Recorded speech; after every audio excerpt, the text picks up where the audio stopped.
This is another fantastic episode of Good Morning Liberty. My name is Nate Thurston. I'm sitting here across from coughing Charlie Thompson and the chair of LPTN, Mr. Josiah Baker. How's it going, Josiah? Man, it is just nice to have a voice again.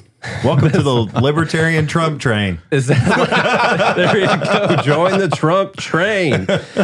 It's a joke, everyone, kind of. Oh. It's kind of a joke. Not all right? for me. By it's nice to have a voice again, do you mean like metaphorically it's nice to be on a podcast where you can speak to everyone again? Oh, absolutely. Every facet. And also, I lost my voice after day one of National Convention last week. I hear a lot of people got sick. did. Oh, dude. It was... super spreader event. Hygiene is not Libertarians' number one ballot list item. I didn't get anything. I didn't get sick from it. You did better than I did. So must have been that natural immunity. That's what it is. Yeah. I hear that's a thing, even though I didn't follow the king of the libertarians' advice and mask up or anything like that, you know, but I still made it through, unlike all you guys. Anyhow, we haven't talked much since the convention. I think a lot of people listening, they're aware of everything that happened, and they've seen some state parties' reactions. And you're here to give us the state of the union on what's going on right now. Has everything fallen apart? Has the party dissolved and everyone's given up? What's going on? Yeah, that is a funny misconception. The party is not going away. In fact, we're seeing membership growth organically as a response. A lot of things have to do with narrative crafting, as you well know. Everybody has their own incentive structure and their own angles that they want to approach. We in Tennessee, Libertarian Party of Tennessee, we do things a certain way. We always have. We do what's best for the state party and the movement because we aren't just a social club. And yeah, everything is phenomenal, per usual in Libertarian Incorporated. So there's make division. Tennessee great again. Yeah. Now that's not you're not just giving us some political speak right now, right? I mean, we're seeing, I know you saw a lot. I joined the party. Yeah, you know? I've been working on that. You can go back in the archives for a few years. Been working on that. It's been a long time, actually. Hey, people have been working on me for a while. Time preference. I signed up, was it last year or the year before? You signed up 2 years ago. 2 years Scott ago. was at convention. Another time that you came on the show, actually. I'm pretty sure he joined up like maybe right after that. And so what?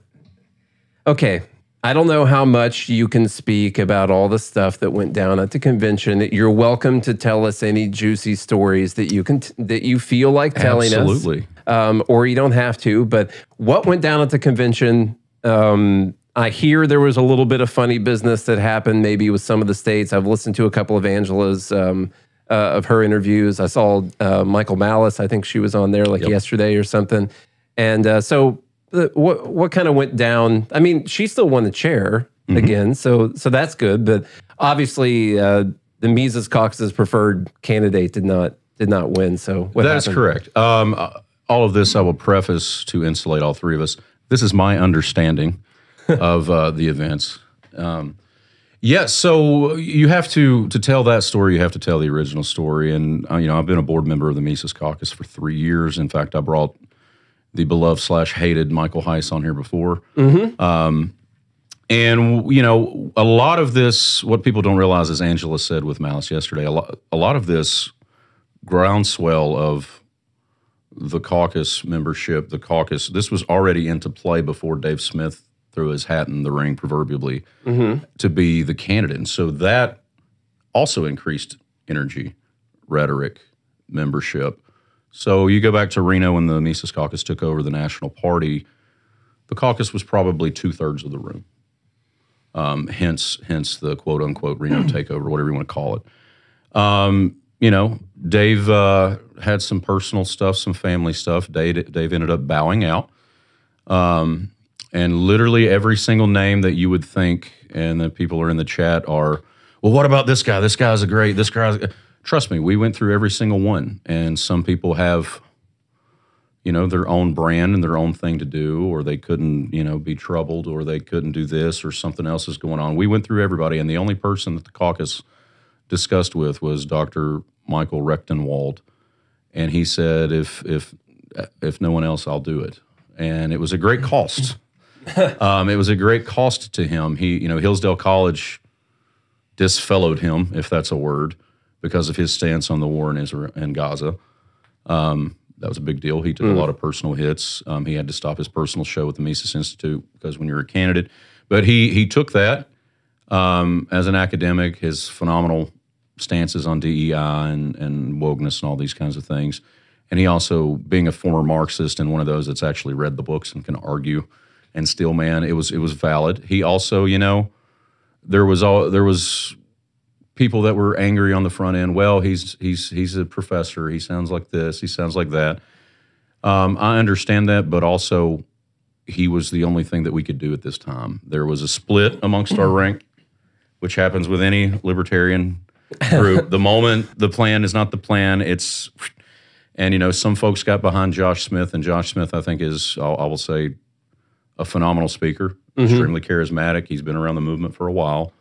And the decision was made because going into this, when Dave Smith dropped out, we probably a lot of folks, as Dave admitted on Twitter, a lot of folks felt the rug jerked out from under them. And so we probably lost 20% of our numbers going in. We were not a majority. And we needed neutral, good faith people in the party to get behind and vote what we wanted. And we couldn't go with Josh Smith because he, in Reno, pushed for the VC spot and then quit vice chair after a few months. So it's going to be a non-starter for libertarians in the party. And I still like Josh. I still think he has utility for the movement and everything. And now I am the quote-unquote oracle of the caucus, the PR guy of the caucus, the keep the temperatures low, let's mend fences. Well, I see Michael Heiss dropped out, right? Mike is on sabbatical. If anybody deserves it, Mike does. Mike is always going to be Mike. Mike's always going to do what's best for his family, do what's best for, the movement. We'll see what Mike does, see what, I'm sure he'll come out of the cave at some point. Yeah. But I've never seen anybody, he got me off my butt. He got me in the game. And that's kind of where we're at. So yeah, you go into that. It was a convention for people that really want to get nerdy here. It all started, it's my understanding, that there were delegates from 3 states, Michigan, Washington, and Oklahoma, that were improperly seated due to their state bylaws, which in turn, I know this is really nerdy, which in turn is a violation of national bylaws. They were seated, and that has potential for the entire thing getting thrown out. They ended up patching that up on the back end with a suspension of the rules. For those of you that don't know Robert's rules, just don't look it up. It'll bore you to tears.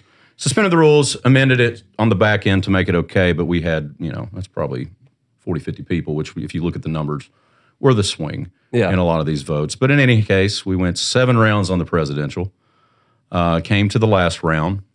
It was clear there was not unity in the room. It was clear that there was not consensus in the room. I looked to my left, our delegation, Mr. Chuck Moulton, a phenomenal guy out of Pennsylvania that's now in Tennessee, not a Mises Caucus guy. And I looked at him, because it's like he can cite chapter and verse. And I said, is it possible in this last round, because it became Recca got bounced, and it was NOTA, none of the above, which is always an option, versus Chase.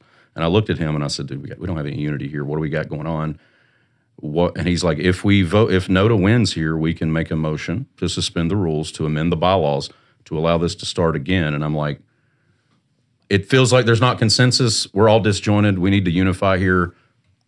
If that would have happened, I would have ran to the mic and nominated Spike. He's standing in the room. I don't know if he would have accepted it, but that would have really unified the LP, in my opinion. And then we would have got to the VP race. Didn't happen. Half the ballots were on the floor. You couldn't raise a point of order when people are voting, et cetera, et cetera. And this is where we're at. How much of it had to do with the fact that it went so late on Sunday? I saw the vote totals were very different as it got later in the night. It's so, dude, so many people ended up having flights that evening. They were, we told everyone stay through Monday, because stall tactics always happen with libertarians. It's just a law of attrition and exhaustion. And, people were leaving. A lot of delegations ended up being empty. Dude, we went from 9 a.m. to 1 a.m. that day. It was brutal.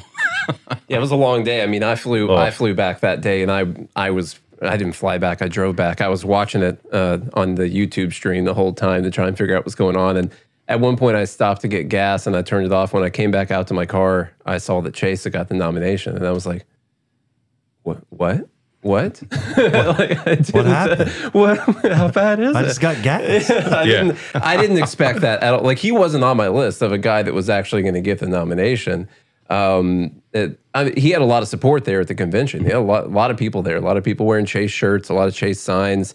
He had a big spread there at the convention, at the table, in a separate room, and all that kind of stuff. Like, he's working really hard, he worked a very hard campaign, for sure.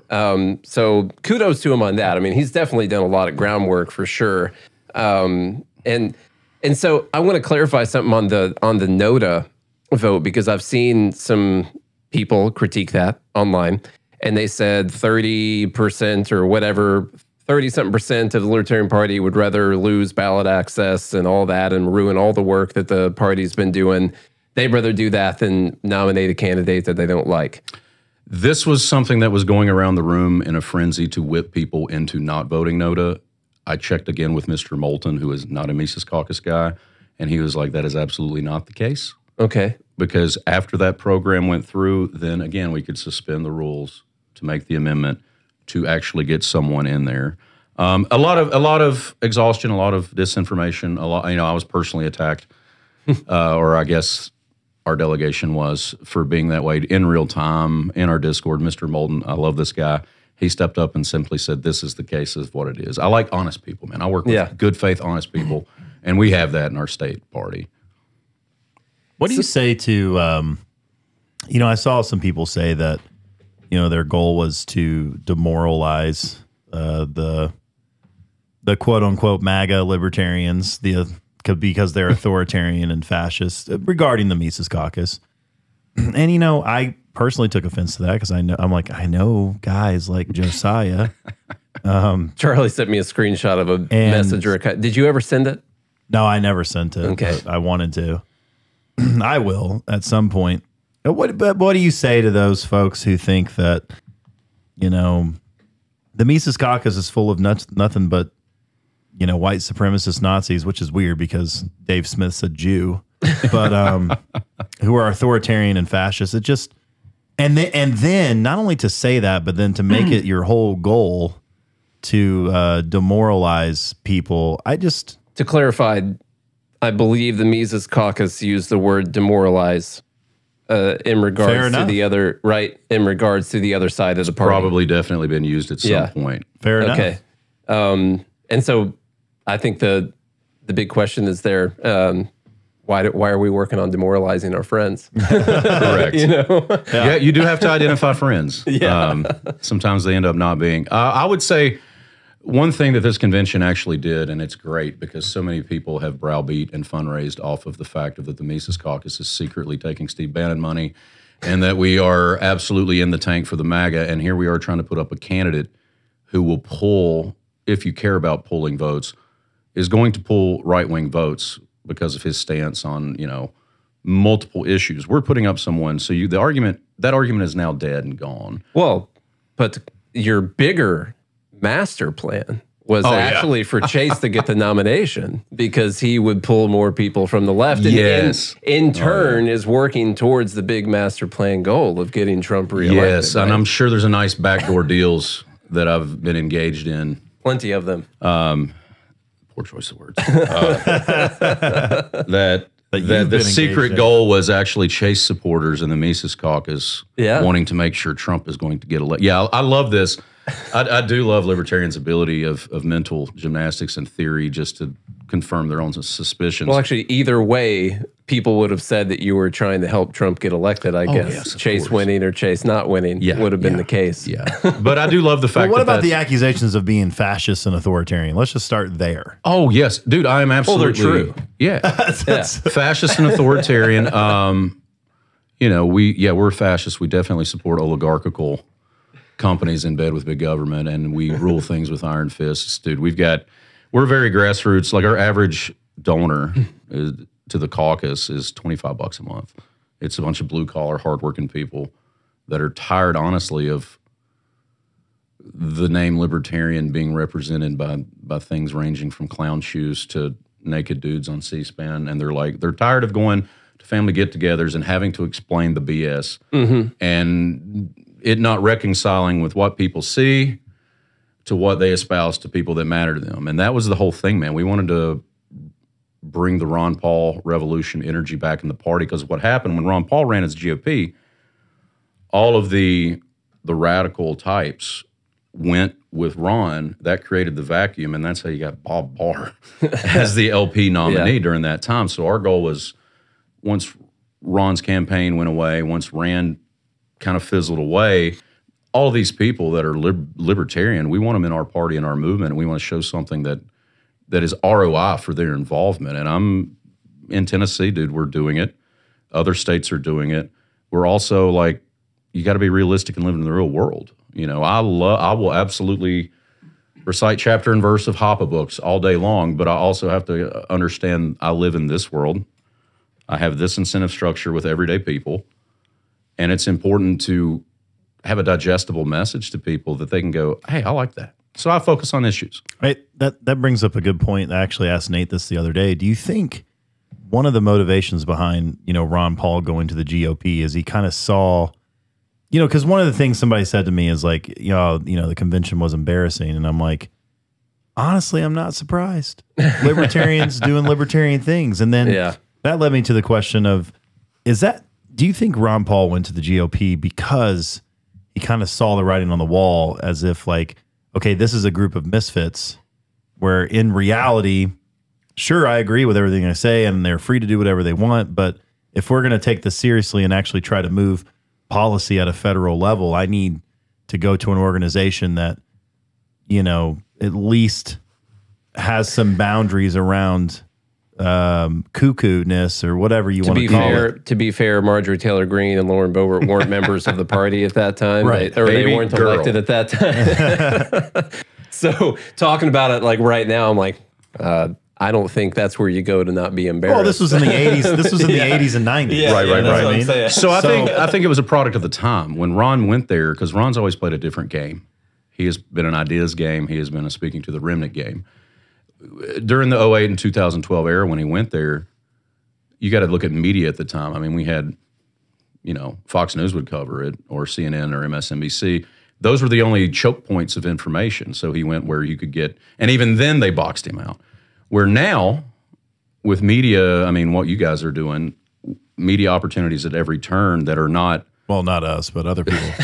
But you're not doing a 45-second sound clip with 8 other people on a panel, and then we got to go to brought to you by Pfizer.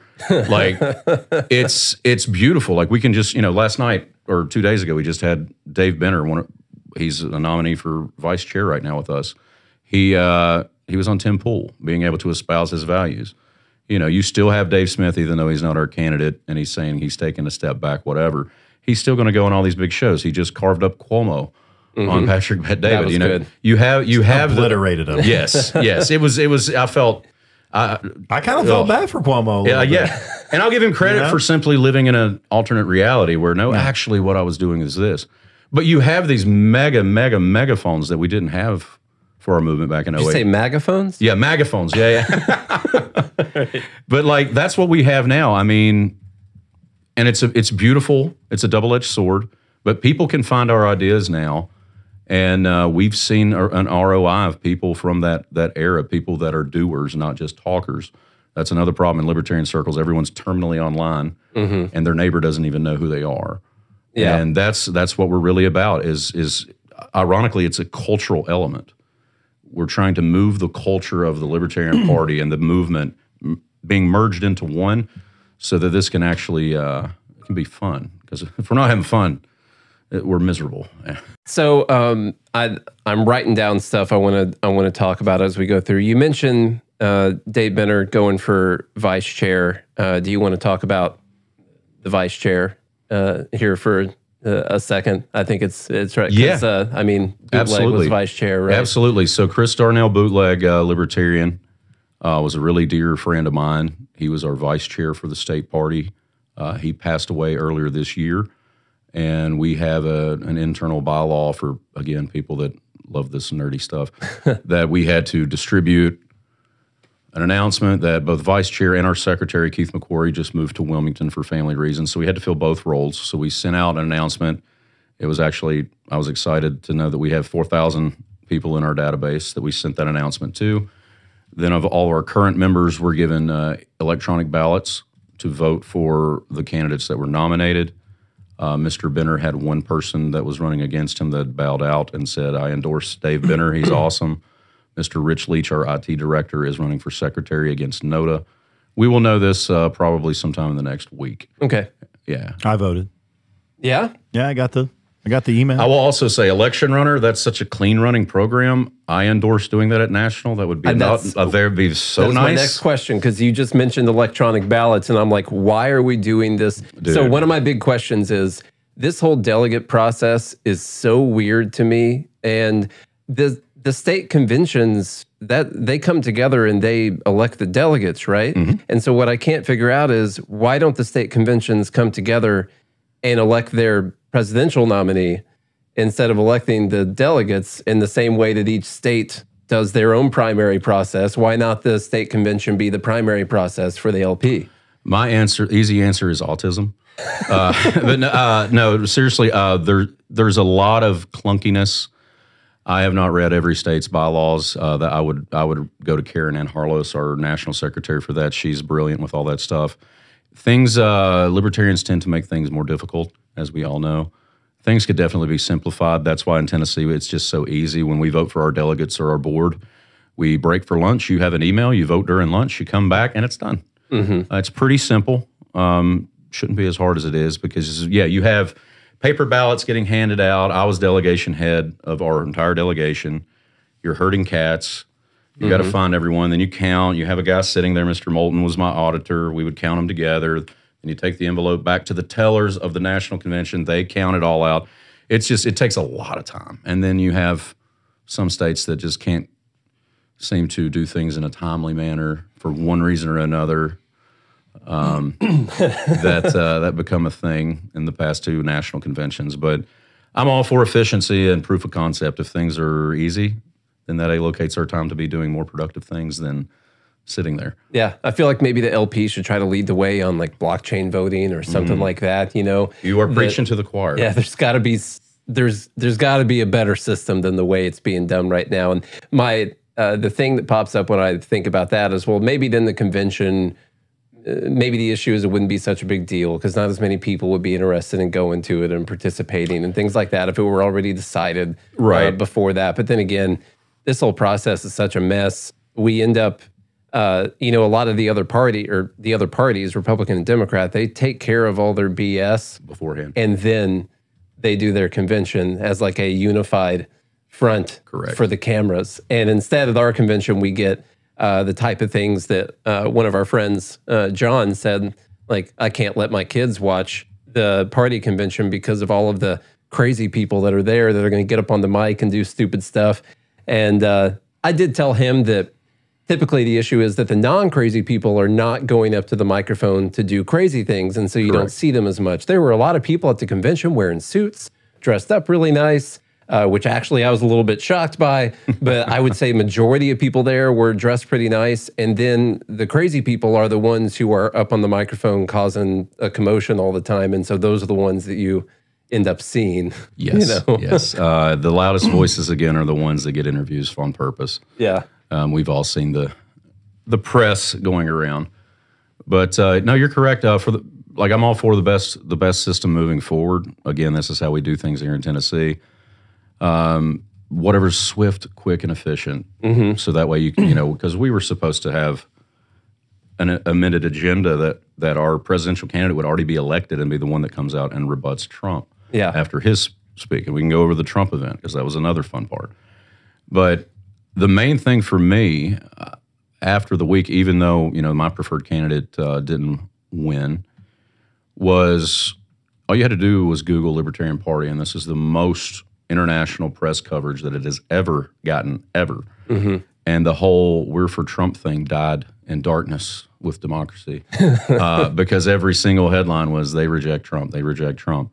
And it's funny because if you Reason has a round table last week that I held my nose and listened to, and they conveniently, hypothetically, were like, well, if that was the case, maybe somebody would have nominated Trump. Trump got nominated, and I think he got 2 protest votes. He didn't qualify. RFK did. He qualified because he's a member, but he got knocked out. He got like 16 in the first votes round, from what I saw. And that's fine. But it just, the disjointed nature, the chaotic everything. Still, I commend Angela for putting together something that actually made the Libertarian Party relevant this cycle, because it's never in the history of the party has ever a presidential past or presidential candidate in a major party came to pander to get votes of libertarians. So I definitely overall like the idea because of the media coverage. I mean, just tons of media coverage there and really great attendance at the convention too. And the idea that Trump is trying to make some concessions where if he wins, he'll pardon Ross or commute Ross's sentence, put a libertarian in his cabinet, which I'm not as excited about that one as some people are because he called that D. Roy Murdoch guy a great libertarian like 20 D. Roy times Jenkins, I've never heard of this guy ever. And I looked him up, and he's never written a single libertarian thing other than this article about why libertarians should embrace Trump. And so I'm less excited about the libertarian in the cabinet part because if that's what he's going to call a libertarian, then I don't know what that means. But hey, if he throws Rand Paul in there, or he might throw Vivek in there and say, see, I put a libertarian in the cabinet, and say that that's fulfilling the promise. It's better than John Bolton. Yeah. You know, way better than John Bolton, for sure. And that's also a thing libertarians struggle with is letting good be the enemy of perfect. We all strive for perfect, but even Rothbard said, take what you can get when you can get it. You know, incrementalism is a good thing. You're always striving for it. The left has like ran this playbook forever. That's how they ran through the institutions. They're always aiming for that. People concede. The goalpost gets moved. We're still aiming for that. And it's rinse and repeat. And that's how the left did it. So proof of concept if it works. And the fact that Trump came, said what he said he would end the Department of Education, which that's the first time GOP people have talked about that in a long time. Whether he does it or not, who knows? He's talking about Ross Ulbricht. We also had, in the Tim Pool episode, he mentioned Assange.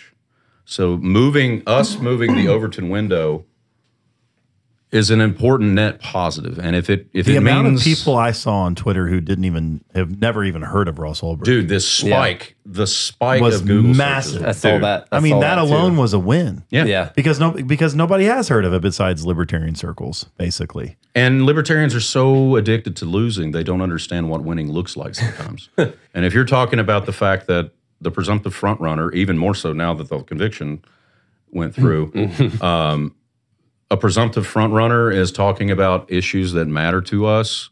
He is not a libertarian, no matter what he says.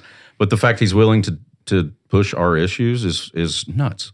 So I see a big shift here, and I wanted to get your thoughts on it. I talked to Amanda, who's in the group right now. I talked to her about this a couple days ago.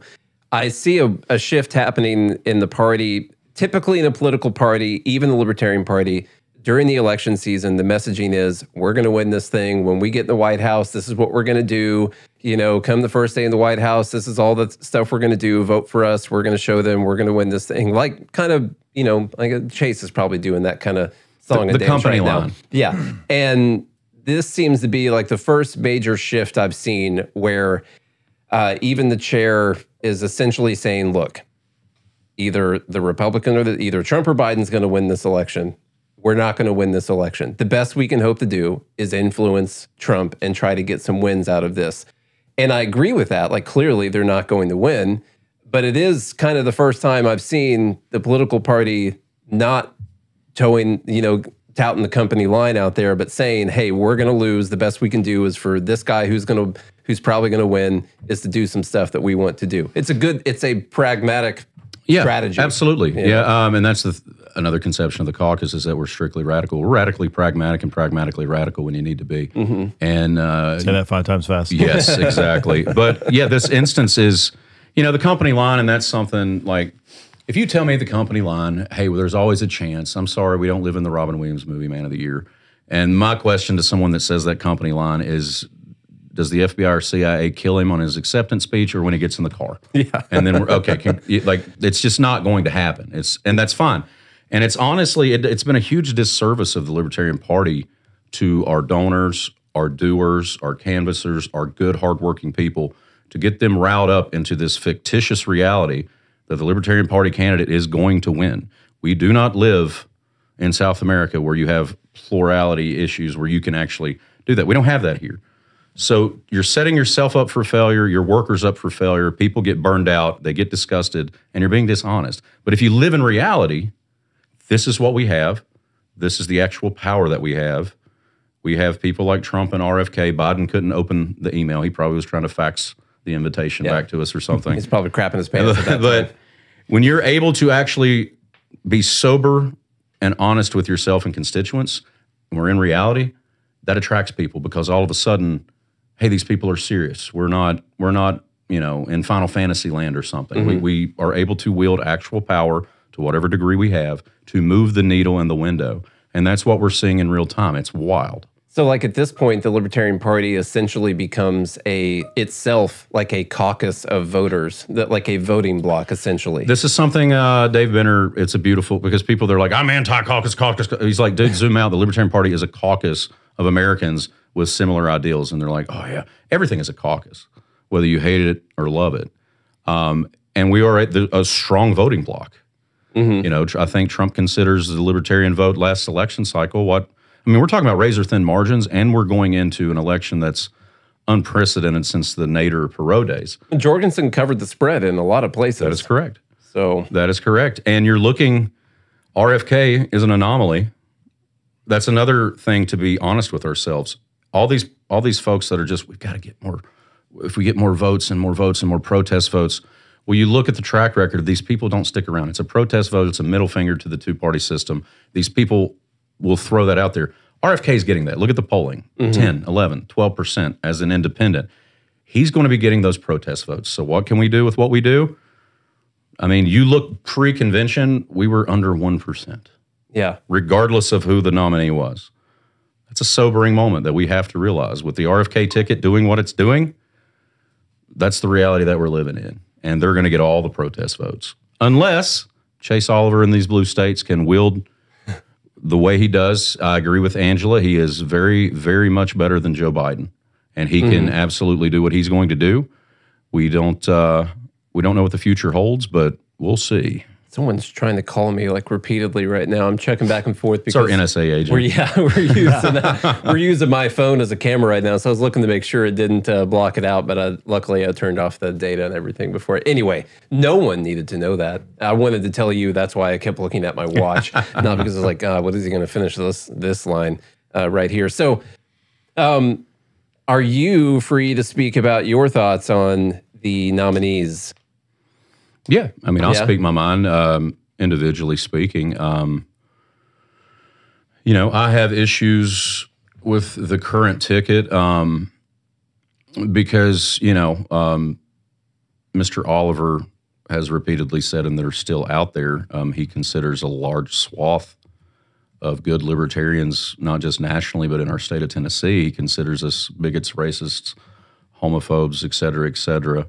And this is simply not the case. Rich Leach that I mentioned, he, in his military time, has personally housed Somalian children, that were refugees. And he's very passionate. And words do carry weight. And certain words, once you espouse them in an incorrect way, they lose the weight. And it's very easy just to call someone a racist, a bigot, or whatever.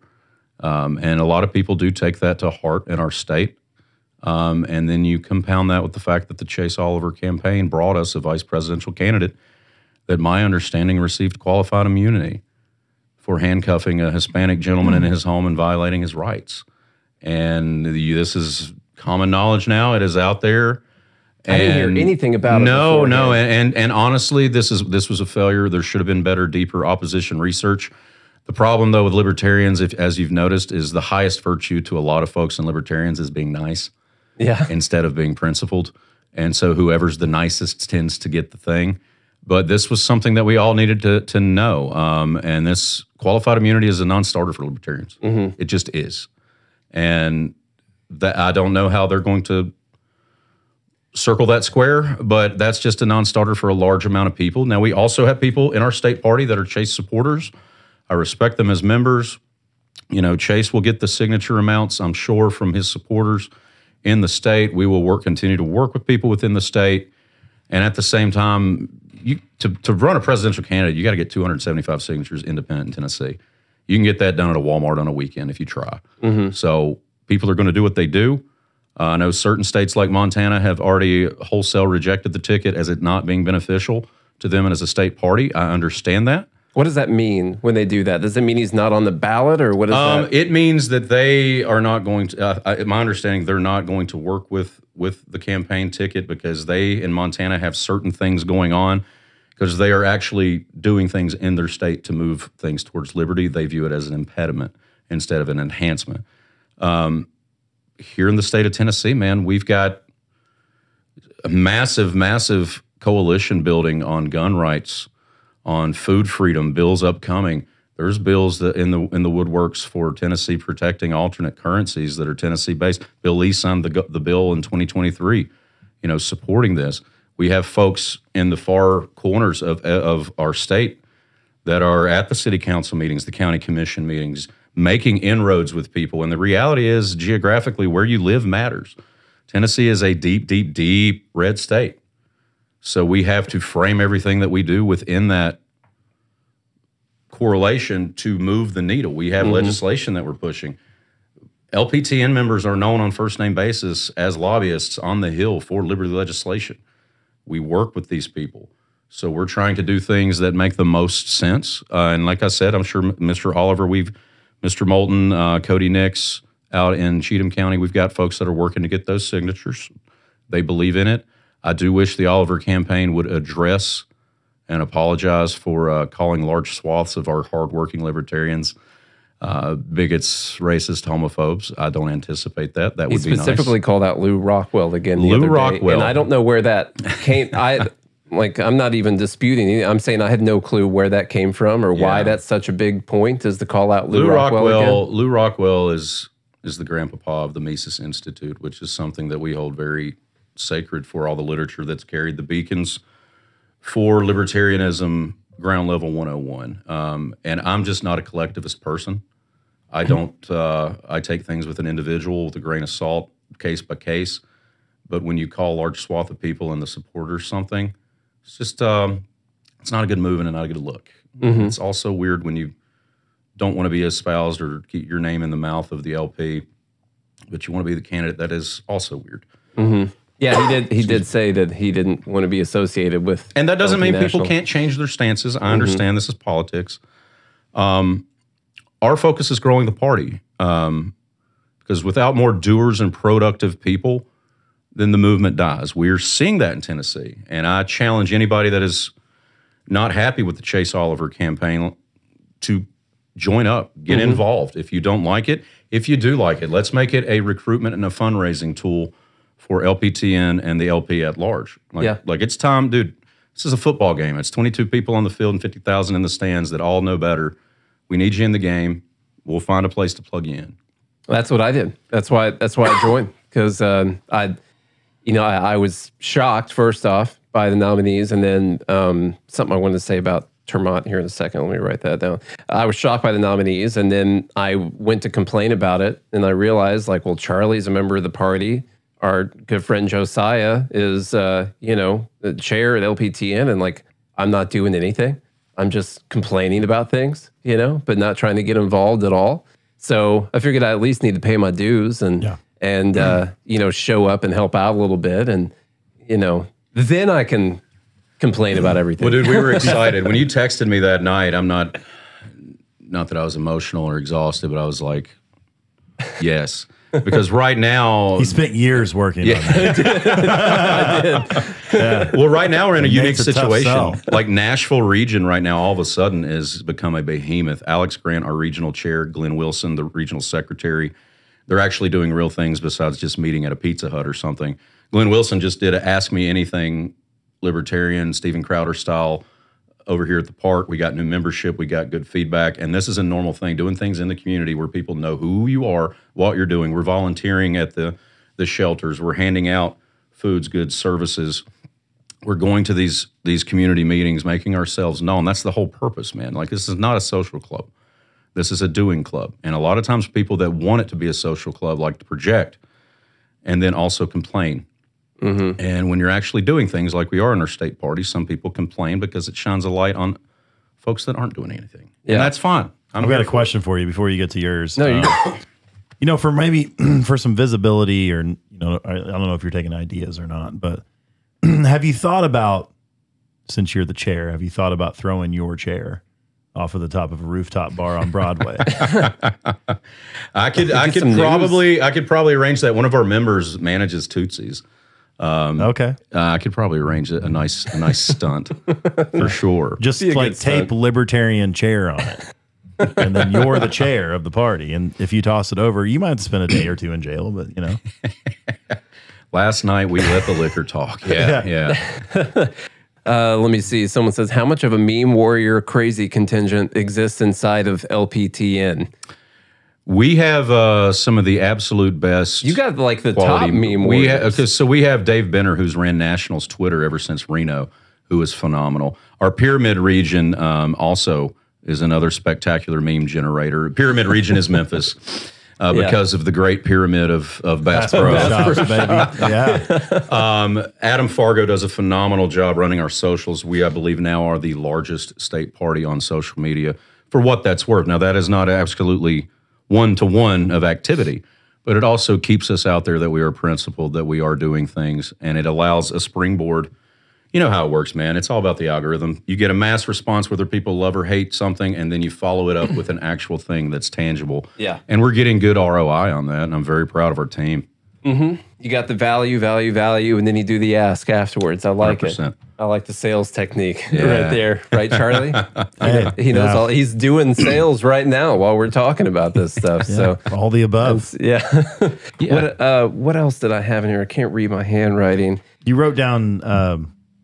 we're past the Tremont thing now. Oh, sorry. No, I mean, I did have something earlier about that. The weird thing about this, I got to have him back on. He's been on the show 5 times. Oh, yeah, dude. He campaigned for 2 years. Yeah. And so we have an interview from like maybe 16, 17 months ago, something like that. He was on the show, and we've done several since then.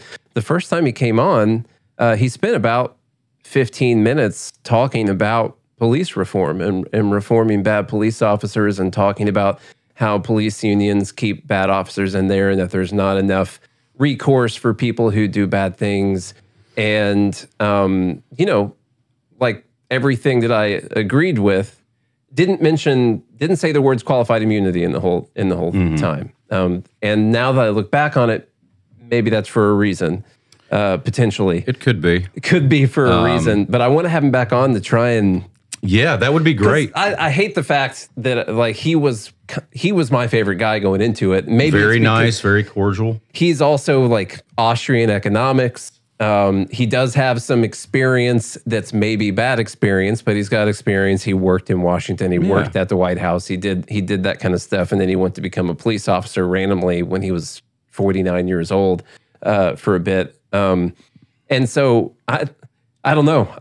Every single answer he ever has given me on the 5 shows that we've done with him, I've agreed with like everything that he said. And we agreed on basically everything. And that wasn't just me being nice. Like he literally described my internal positions about things when I would ask him questions about stuff. And then all this stuff at the convention happens, and I'm like confused now. I feel weird. I'll tell you what, it was really trending ACAB. Yeah. But you know what? I would love to see him do a follow-up interview. And it's my understanding that the plaintiff in that case, folks are proactively reaching out to hear that side. Okay. And maybe it's a good reconciliatory podcast. Who knows? I'm just hypothetically speaking. Yeah. But it would be good. I mean, dude, I'm not perfect. I've had my issues. None of us are perfect. If anybody says they are, you don't want to see what's under the bed. Mm-hmm. We've all got our issues. We're all trying to do our own thing, but I've heard Spike talk about qualified immunity so many times, and he's so good on it. And it's one of those informative things that I feel people should know. and good luck defending. Look, and if you are perfect, they'll crucify you anyway. This is 100%. So here's a good question from the group, and I kind of want to qualify this a little bit. The question from the group is, how do we deal with the weirdos?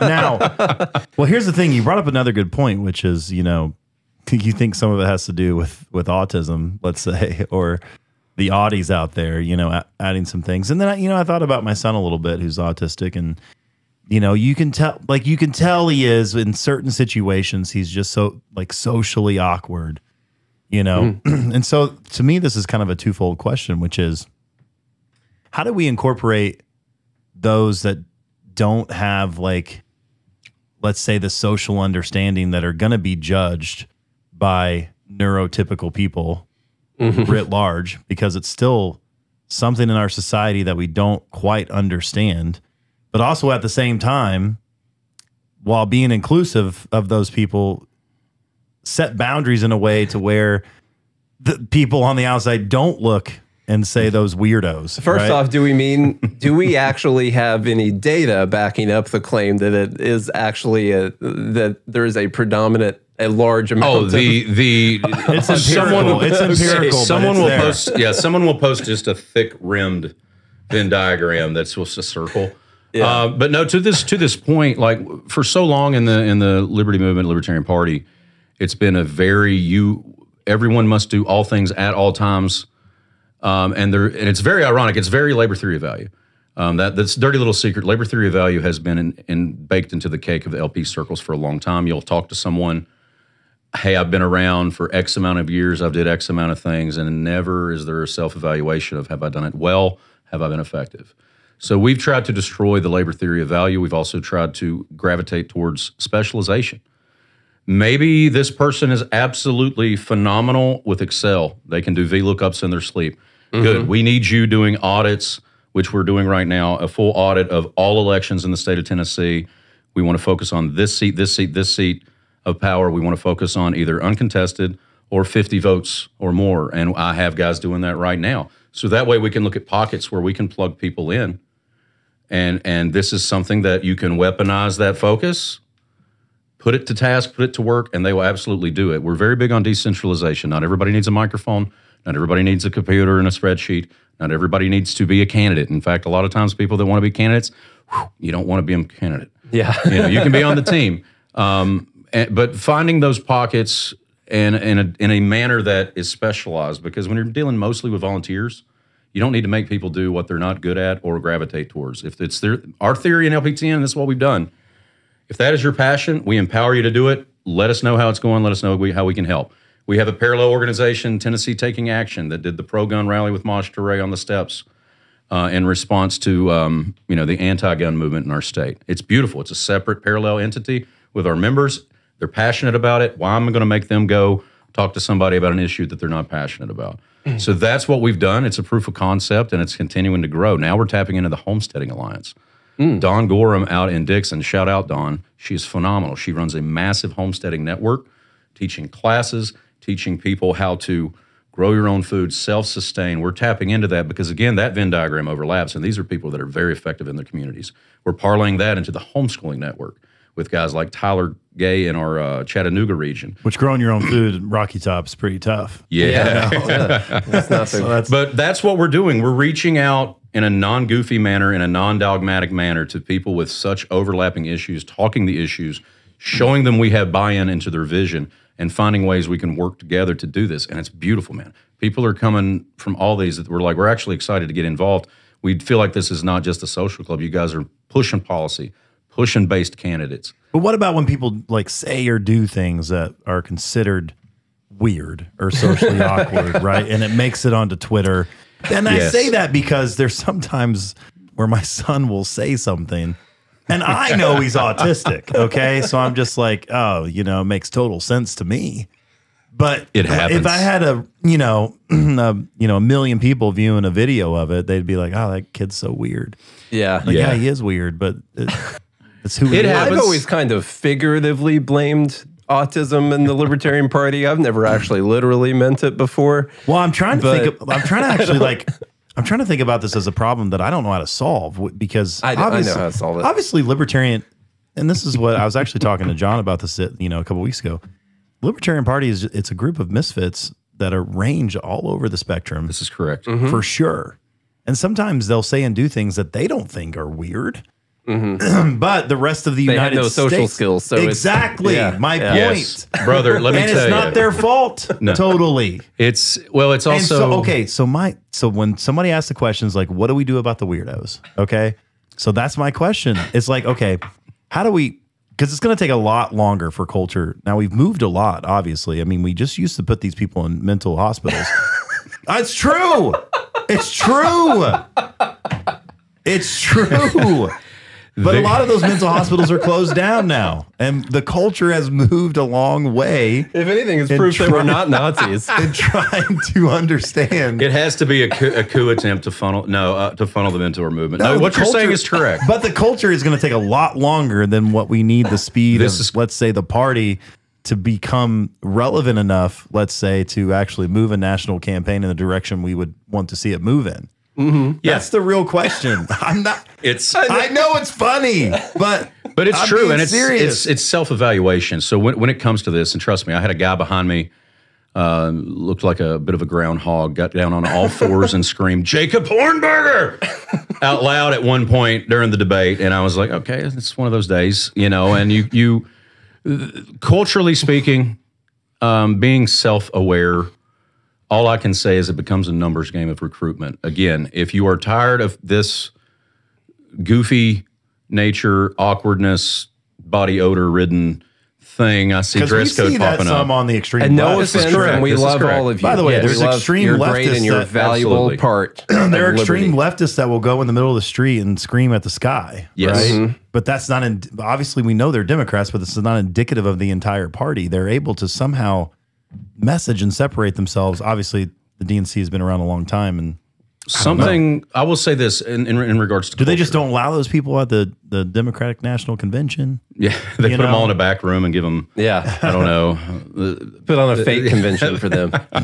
One thing that we have seen, it's almost like these factions exist in, let's say, every party. We're just talking about political parties here, but it's like for libertarians, they're front and center, and for the other ones. It's also important for corporate media and our competitors in the public space to keep it front center. There's a reason Star Child was on every MSNBC interview. It's important to continue to maintain the narrative. We saw this after Reno. We saw folks in conservative ink circles, oddly enough, in the same week, all coming out and doing hit jobs against the LP to try to paint it as a weirdo. Unfortunately, in the reality, when you get engaged with us, we're seeing a massive youth movement. Prax Ben, which I know you guys know, he lives in Murfreesboro now. People that are, out in Knoxville, the Libertarian Club on University campus is more than twice the size of the Democrat and Republican clubs combined. And these kids are motivated. They are very well read. They are very radical and very organized. And that's one thing when you go to the national, you looked around, and one thing for so long in LP circles is, and honestly at large political movements in general, is it's very gray and white beard. And how do you change the culture? You change the culture by an infusion of professional youth, and that's what we're seeing. We're seeing a lot of young people that look and smell good and can talk and make eye contact. Do you think some of that has to do with because it's gotten so bad at universities? Oh, yeah. Just like in Argentina, it got so bad. Like people want the Argentina movement, but you really don't want 200% inflation, right? Like, do you want to go through that pain? No, the guillotines come out at that point. Yeah, not good. Part of me wants to. The French did get that part right, leaving them outside the building. But do you think that'll be the only quote that comes out of the whole thing? Do you think part of that is because it's gotten so bad in university that now you're seeing, And part of me feels that way in essence when it came down. I was watching, we mentioned Dave Smith and Cuomo, and I was just watching all of that. And then, of course, Trump, got convicted during all of that. And I found myself, and this is like, oh, man, this has gotten so bad. It's like I don't want to give an inch to anything else besides, like pure liberty. And, I remember myself, even on this, this podcast when COVID first started, even though we could kind of see the writing on the wall, I was kind of like, I don't know, like, let's, see what's happening. And I wish I would have been more like gung ho, like let's not give these people, a single inch, because everything we started talking about ended up becoming true. Mm-hmm. And so, in essence, like I say all that to say, like, do you think we're seeing this young spur because of like what happened with COVID lockdowns? What happened with, especially with universities?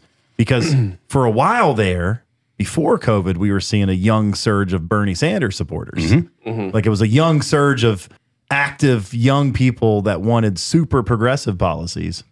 And large swath of Ron Paul people moved over to Bernie Sanders. Yeah. And you're just like, what is happening? And then after COVID, now you're like, okay, we're seeing this larger group of young people that want liberty and freedom. So, well, I think what's also happened is these people, Dave talks about this a lot, the youth movement has sold this horrible government school guidance counselor idea of you need to go to school to become X, Y, and Z.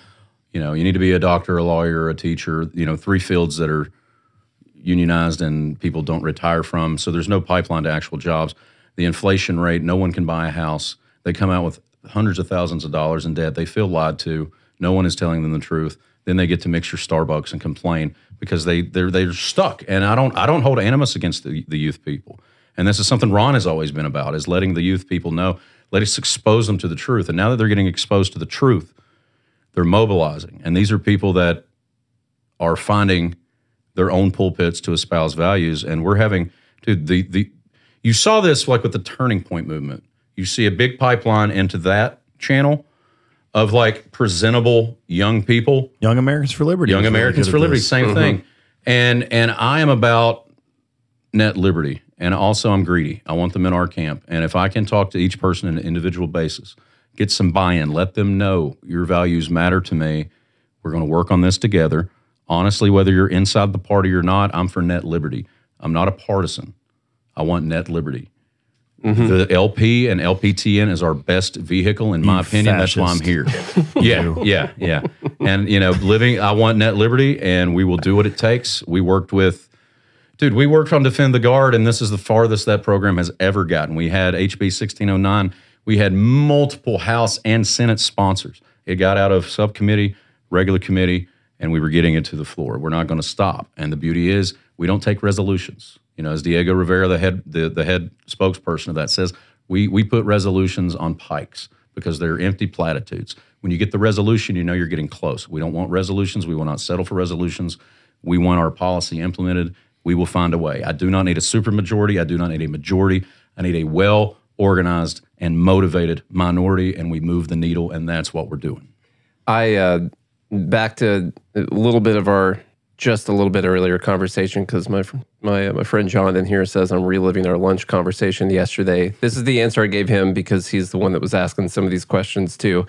And as a new member of LPTN, I'll say it this way: if you're not happy with what the party looks like, or if you think it's a bunch of weirdos and stuff like that, if you want the party to look and sound more like you, it's got to start with you joining the party 100%. and bringing in your friends and more people and make it more attractive to the people that you also want to be in the party. And that's what's happened, I think, over time with the other big parties. Sure, there's a bunch of crazies in the parties, but there's also a lot of more like normal or whatever you want to call it, people as they've grown.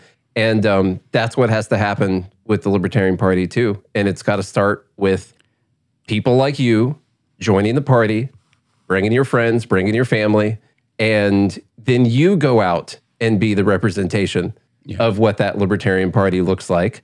And that solves the problem. Correct. Or what? As long as you're not weird. As long as you're not weird. Yeah. If you're weird, don't listen. So we're weird, we have spreadsheets for you. Yeah. Yes. So what's funny, what you're saying, so like I came from a ministry background, and there's a very big parallel between evangelizing liberty with and a religious fervor, and for not you should start a Liberty Church, I know, right? Our Lord and Savior, Ron Paul. So I do feel, in lack of a better term, called. I appreciate into that this. right there. Oh, dude, yeah, she's crushing it out in the east of the state. Thanks, Susie Q. But like the most effective voice for getting involved and getting plugged in is you with your circle of influence. I can talk to them and they don't know or trust me. It's all about trust. If you have personal trust and you want to build this brick by brick, It's up to you. You can set out a meeting. My contact info will be in this. I will gladly talk to anyone that is serious about wanting to do this because we're building something special. And I've been talking to you guys for years about it. And I'll go ahead and announce I will be running for chair of LPTN again at the next convention. I plan on going after the second term because the work is getting done. We're being productive. We're growing our ranks. And we're inherently seeing professional, impressive people that can go into their communities, not just win elections and campaigns, but people know that you care and you're serious. And we're just disproportionate in LPTN with that. And I love it, and I want to infect the rest of the country with it. And we've got some big things planned. I'm right now in discussions of doing an In the Fed rally in Nashville, where we have folks that have pushed for legislation to protect alternate currencies. We're going to be doing that. We already had our pro-gun rally. TNTA is not stopping with pushing absolute gun rights. We have people getting on board with that. We have Mike Grace out in Dixon who just gave us a full charter. He is going to be doing an event where we host Robbie the Fire Bernstein on Mr. Grathwold's farm, hopefully, of a weekend Pork Fest type event called Free Tennessee, where we're going to be doing camping, shooting, movie nights, comedy, music, culture, breakout sessions, training people on how to go about raising chickens, pigs. That's a cultural thing that brings us together, because if we don't have the cultural aspect of what you do, people disappear because they're not plugged in. So that's what we're doing. We're maintaining the political channels, maintaining the legislative channels, the activism channels, and most importantly, maintaining the culture that we're building at LPTN. And people love it. If they don't, send me an email. I mean, I feel like anyone got anything else? I mean, that was a great sales pitch there at the end. I will say, move to Tennessee. I've already been, I've got probably 5 to 7 people in the past 2 national conventions recruited to come to Tennessee. I'm openly proselytizing. We want the free state of Tennessee without any goofy stuff. Are you gonna say, I was going to say, is this the Tennessee Free State movement? Consider that, yes. All right. I'm down with it. I already did it. I can't make any move right now, but yeah. A lot of people in Tennessee are upset that a lot of people have moved here. Yeah. But Josiah is not one of them. No. It's the more the merrier. No, in regards to state immigration, I will take the Hoppian policy of personally sponsoring and endorsing you if you are in fact based. All right. That's your only qualification. LPTN.org, right, is the website. And then at LPTN1776 on Twitter. And if you join LPTN.org, there's a comment section. Please put GML in there so we know you listen to this, so we can properly follow up with you and not throw spreadsheets at you. All right. Sounds good. Well, Josiah, that was awesome. Thanks for coming on. I'm going to end the live broadcast now so we can finally start saying all the stuff we wanted to say. But thanks for hanging out, everyone. We're getting out of here.